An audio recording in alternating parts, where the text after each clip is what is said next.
मैं एक पद गाता हूं कथा में, परंतु उस पद का भाव कभी कभी लगता है कि हम तो क्या गाएं, ठाकुर जी गाते होंगे हमारे लिए। क्या? जहां ले चलोगे वहीं मैं चलूंगा, जहाँ ले चलोगे वहीं मैं चलूंगा। जहां नाथ रख दोगे, जहाँ नाथ रख दोगे, जहां नाथ रख दोगे, जहाँ नाथ रख दोगे वहीं मैं रहूंगा। जहां ले चलोगे वहीं मैं चलूंगा। जहाँ ले चलोगे वहीं मैं चलूंगा। अब हमारी स्थिति क्या है पता है? हम लोग केवल कहते हैं लेकिन इस बात को स्वीकार नहीं कर पाते। ठाकुर जी यदि कल को एक चीज भी यदि हमसे अव्यवस्थित करके दे दें, हमसे स्वीकार नहीं होगी। लेकिन ठाकुर जी हमारे द्वारा दी गई हर प्रकार की सेवा को स्वीकार करते हैं, कभी कोई शिकायत नहीं करते। जैसा प्रेम ठाकुर जी हमसे करते हैं, हम वैसा उनसे कब कर पाएंगे? हम भी ऐसे ही हो जाएं। न कोई शिकायत नहीं कोई अर्जी, कर लो करा लो प्रभु जो है तेरी मर्जी।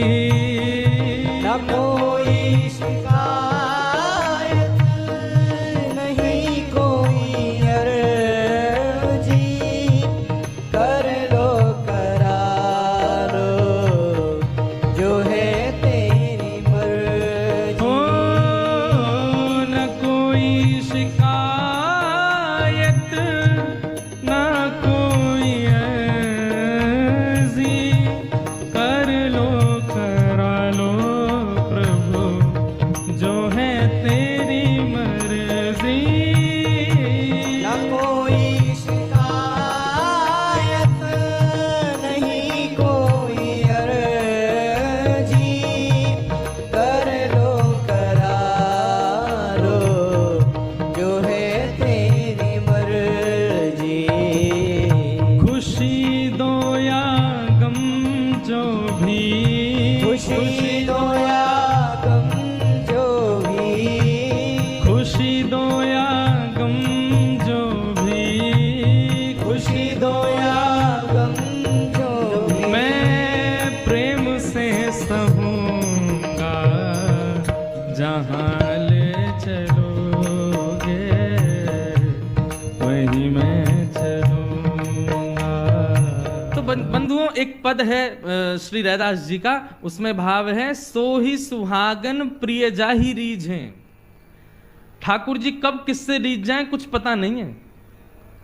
जैसे ही वो बाबा नित्य अंजलि फैला करके प्रसादी मांगने के लिए आते, तो भीतर बैठे मैया के घर में मदन मोहन लाल जी उन पर रीझ गए। और ठाकुर जी के मन में भाव आया, इनको नाम निष्ठा तो बहुत है, लेकिन इनको मेरी सेवा और दर्शन में ज्यादा निष्ठा नहीं है। लेकिन नाम निष्ठा इतनी सुंदर है कि उससे ठाकुर जी प्रसन्न होकर कि अब उनको अपने दर्शन की सेवा, दर्शन की निष्ठा उनके हृदय में प्रकट करना चाहते हैं। तो ठाकुर जी ने क्या किया, वो मैया रात्रि में जैसे ही ठाकुर जी को शयन करा करके सोई, तो ठाकुर जी स्वप्न में प्रकट हो गए और मैया से बोले, मैया तेरे यहां वो जो बाबा आवे ना मधुकरी मांगवे, बोले हाँ, कल को जब वो भिक्षा मांगवे आवे ना तो तू मोए जाके दे दियो बाकी गोद में। मैया तो रोने लगी, बोले क्यों, मेरी सेवा में कोई कमी जो आप बाबा के पास जाना चाहो? बोले ना मैया, आपकी सेवा से मैं बड़ा प्रसन्न हूं, लेकिन अब आप थोड़े दिन की और रह गई हो, कछु दिना में आप चली जाओगी, फिर मेरी सेवा कौन करेगा? या हमारे मैं तो अपनी व्यवस्था कर रहा हूं, बाबा को जाके मुंह को कल दे दी हूं, अब मैं वही के पास रहूंगा। रात भर मैया रोई बेचारी, लेकिन ठाकुर जी की आज्ञा उसने मानी। दूसरे दिन जब संत पधारे तो कहा, मैया भिक्षा दो, कुछ मधुकरी प्रसादी देव। मैया भीतर से अपने ठाकुर जी लेके आई, बाबा की गोद में धर दिए, ले बाबा भिक्षा।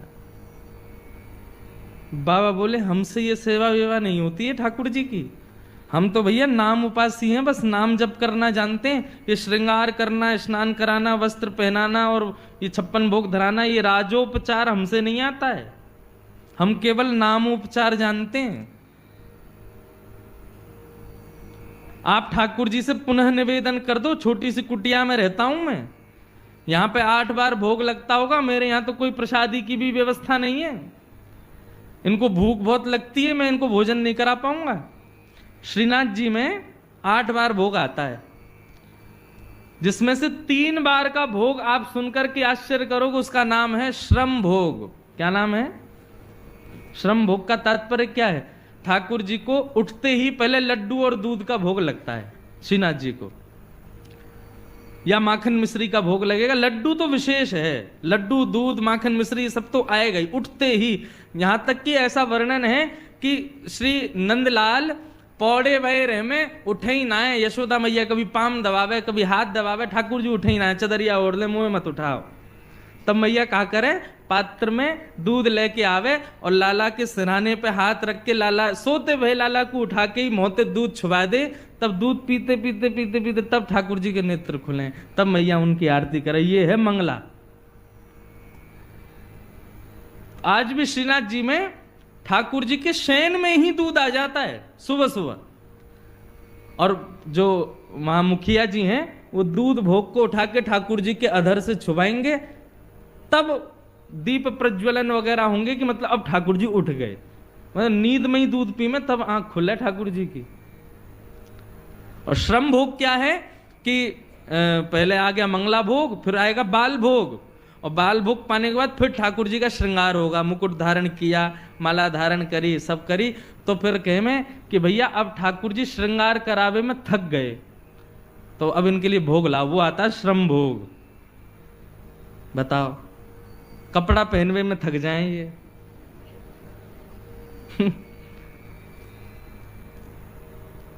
दोपहर में राजभोग के बाद जब ठाकुर जी के मुकुट वुकुट सब बढ़ा दिए जाते हैं, उसमें भी इनको श्रम होता है, फिर श्रम भोग आता है। और ठाकुर जी को मुकुट नीचे कियो ना, ने कड़ूला उड़ूला ने बढ़ा दिए हैं, ठाकुर जी को श्रम है गयो एक और भोग लाओ। कितनों काम है, पेट ही ना भरे इनको। तो बाबा बोलो मैया ठाकुर जी से निवेदन कर दियो, मेरे यहां कोई व्यवस्था ना है, तुम तो बहुत बढ़िया सेवा कर रही हो, 8 बार भोग लगाओ, मैं तो खुद एक बार पाऊं, कहां से खवाऊंगा, तुम्हारे लाला है। मैया वापस ले गई, ठाकुर जी है, बोले आज रात्रि में निवेदन कर दूंगी। रात में सपने में फिर ठाकुर जी आए, बोले मैया तुमने मुंह को क्यों नहीं दिया? बोले ठाकुर जी मैं तो जानू आप 8 बार भोग लगाओ, इतनी बार आरती करनी पड़े, हर बार इतनी सुंदर सुंदर सामग्री बनानी पड़े, बाबा की यहाँ इतनी व्यवस्था ना है, आप कैसे रहोगे? ठाकुर जी बोले मैं रह लूंगा, लेकिन रहूंगा अब उन्हीं के पास, आप मुंह को दे दो।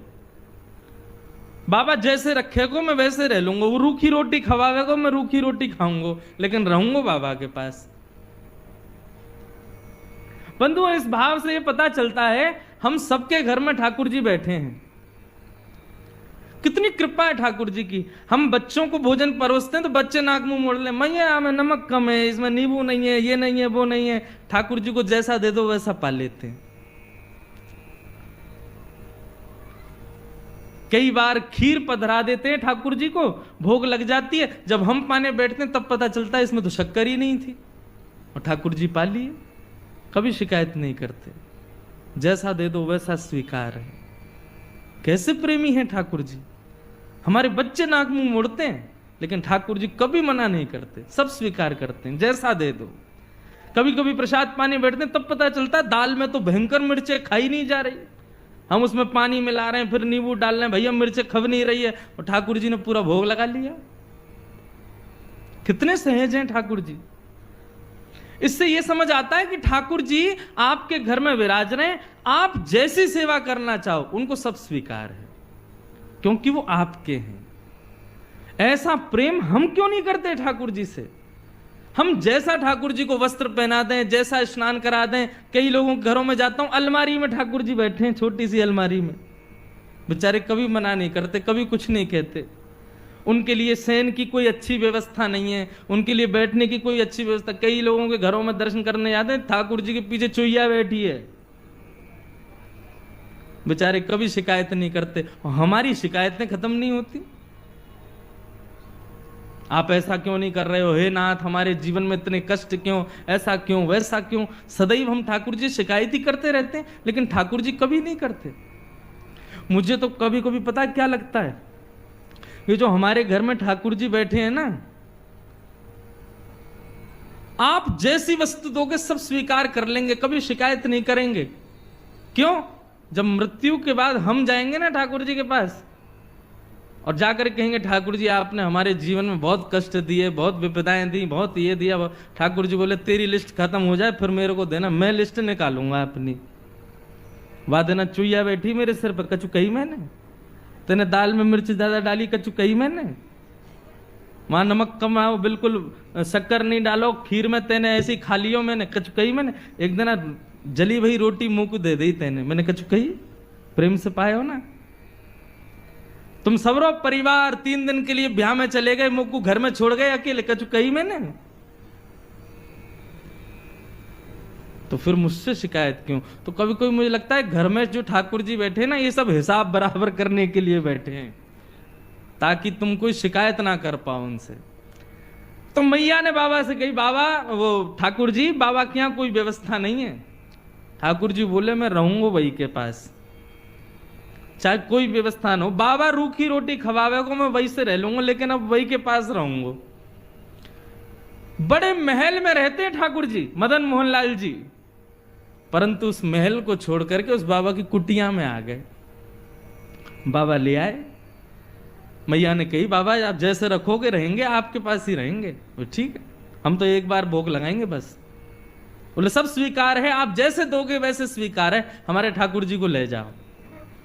बाबा ले आए, घर में लाए, तो अब तो मधुकरी तो भोग लगाएंगे नहीं ठाकुर जी के लिए, तो बढ़िया आटा दाल चावल सब आएगा। लेकिन बाबा बोले भाई दाल चावल वगैरह हमसे बनाने आते नहीं, आटा ले आओ, भाई को बढ़िया टिक्कर बनाएंगे, ठाकुर जी को भोग लगाएंगे। मैया के यहाँ गए, मैया थोड़ा सा आटा दे दो। आटो लाए, आटे में यमुना जल मिलायो, मार के बढ़िया एक टिक्कर बना के कंडा पे सेक करके और ठाकुर जी के सामने पत्तल में पधरा दिए। बोले लाल जी 56 भोग खूब पाए, अब ये रूखी रोटी पाओ। बड़ी जिद करके आए हो, बड़े लड़ झगड़ के आए हो, अब रहो ऐसे ही। ठाकुर जी के सामने टिक्कर रख के और बाबा अपने नाम जप में चले गए। नाम जप करते रहे, 2-3 दिन तक ठाकुर जी टिक्कर पाते रहे। चौथे दिन जैसे ही नाम जप में बाबा बैठे तो अंत हृदय में ठाकुर जी प्रकट है गए। जैसे ही ठाकुर जी प्रकट हुए, बाबा बोलो ठाकुर जी प्रणाम, आप सुख से विराज रहे हो, कोई कमी तो नहीं है सेवा में? अरे ना बाबा, मुझको बड़ा बढ़िया लग रहा है, तुम्हारी कुटिया में खूब आनंद आ रहा है, सब कुछ बढ़िया है, सब आनंद ते है, बस एक निवेदन करना चाहूं आपसे। बाबा बोले आज्ञा करो। बोले बाबा तुम जो टिक्कर बनाए करो ना, रूखे आटे में तुम यमुना जल मिला करके मार के मुंह को खवाए दो, अब वहां में स्वाद तो कछु रहना है, 3-4 दिन ते तो मैं पा रहा हूं, लेकिन अब मुंह को यूं लग रही है कि कल ते नेक वहां में तुम राम रस मिला दे करो, नमक मिलाए दे करो आटे में, तो नेक खावे में नेक स्वाद आ जाएगा। बाकी सब आनंद है, कोई दिक्कत नहीं। बाबा बोलो ठीक है भैया, आपको बढ़िया टिक्कर पवाएंगे, कल से राम रस लगा देंगे। तो मैया के पास गए, मैया आज आटो दियो, आटे के संग में राम रस और दियो। मैया बोली है गए चटपने चालू,